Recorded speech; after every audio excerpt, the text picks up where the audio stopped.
What's up, gamers? DreamcastGuy here, and today I've got an interesting rant, but I want to start with a quick thank you. Since I made my last video, I've gotten 2,000 new subscribers, so hello to everybody and welcome to my channel. It's so nice to have you here.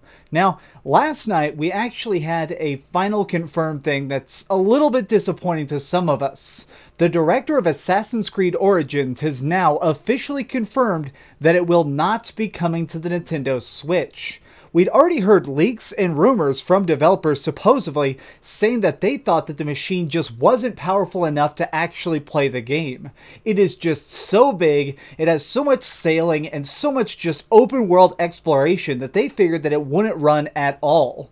Now, we sort of have confirmation of that, which is starting up a lot of different topics and people discussing, is the Nintendo Switch too weak? And I don't think it is. The actual hardware of the Nintendo Switch is pretty modern, but the way you make games for it is quite a bit different. There's a little bit of an issue with the fact that the PS4 and Xbox One are basically just PCs. If you make a game on a computer, you can just basically transport it onto the consoles. It's a little bit more complicated than that, of course, but the architecture is very, very similar. Even if you're making something for the PlayStation 4 Pro or the Xbox One X, from what I've read, it's actually pretty dang simple. These are basically just computers with controllers. However, the Nintendo Switch, not so much. You have to make things work the way Nintendo wants them to work. While they're able to get stuff like Super Mario Odyssey running and have all sorts of different costumes and almost no loading screens, it seems like third-party developers are having a lot more trouble than that. This whole situation, in a strange way, reminds me of Luigi Serafini. There's probably a chance you've never ever heard of that guy, but he's actually a very interesting figure in the language world because he did something that nobody else has really done. He invented his own language and then wrote a book in it. It was an encyclopedia called, I have to look at my notes, The Codex of Seraphininus. Now, this codex is basically an encyclopedia for a fake world that he's invented. All of this was from his own mind, so if you want to make something in his world, you have to know his language. No matter what, he is going to be the master, and you will always be second best. I sort of feel like development for Nintendo consoles is also sort of like this now. Nintendo has so many years of experience already making stuff for the Switch because they've had development kits since the console even had development kits. What if it's just one of those things where people are going to have to spend a lot of hours practicing, learning new code, tinkering with the machine itself, and finding all new ways to make games? Because right now, it's not possible to just grab a giant AAA game on one console and drop it on the Nintendo Switch.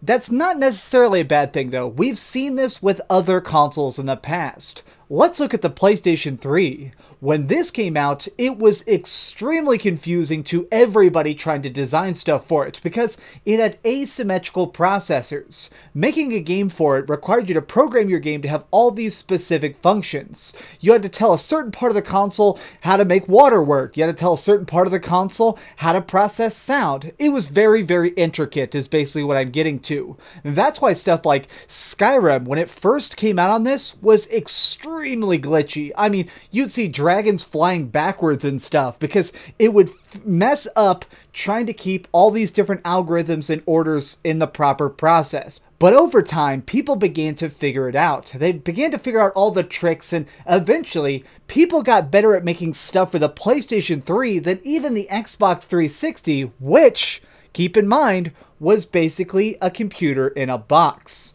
It could be that before this console generation is through, we start seeing Nintendo Switch games that are just as good, if not better looking, than some of the stuff coming out on the PlayStation 4 and Xbox One. I mean, if you really look at the raw power that we saw with The Legend of Zelda, this game is incredibly huge. People are still playing it. I put 86 hours into it, and I've hardly even touched the DLC yet. All of that fits on a tiny little cartridge and plays on a machine that fits in one hand, which makes me think that it's not that the system itself is too weak, it's just that we, as creators, need to figure out more about it.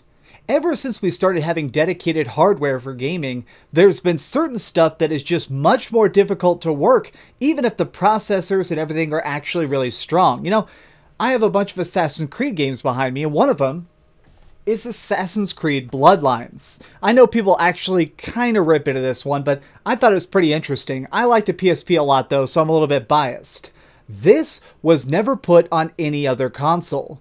It's only basically about the power of a PlayStation 2 to run this game. They easily could have put it on the PlayStation 3 as a digital game or maybe ported it to cell phones in some limited capacity, but they didn't. Just because of the fact that the PSP architecture was so different from any other system at the time. In a way, I sort of fear the thought that maybe people are going to be a little bit shy about making stuff for the Nintendo Switch just because it is so different. I've heard rumors that Square Enix is actually starting some of their projects now on the Switch and then coding it over later onto the PS4. Because if they really want to make sure they get those Nintendo Switch sales, they need to make 100% positive that it can run on that before they start moving over to the PS4. And if you're talking about a really small indie project like Lost Sphear, that's something you can afford to put on both. It's not really stressful or demanding on all this technology. So because of it, it's a good investment to put it on Switch first, PS4 second. Even though there's a lot more PS4s, if you make it sure that it runs perfectly on this, then you're just going to be expanding your overall market and your reach with your game. What do you think about all this? Is the Nintendo Switch ever going to be a true rival for the sheer power of the PlayStation 4 and Xbox One, or will it always be a small step down? Let me know what you think in the comments down below. If you enjoyed this video, please give it a thumbs up, share with your friends, and subscribe if you haven't already. But do me the biggest favor of all and keep dreaming. You know, before I started filming this video, I was like, okay, I want to have a bunch of Assassin's Creed stuff in my background since I'm talking about Assassin's Creed Origins. I tried to hang this humongous pirate flag and it just would not go up. So thank you to the GameStop manager who randomly gave me this, but I can't do a goddamn thing with it. Oh, hey, I was just playing a little bit of Grand Theft Auto on my Darth Vader PSP. Are you curious what I'm going to come out with next? Well, if you click this button, you'll be subscribed to be the first to know. Also, if you click over here and here, you can see my latest review and my latest top 10. I promise, it was super good. Or it was really bad and I'm sure you can just make fun of me in the comments. Either way, it'll be a lot of fun. Thanks so much for watching.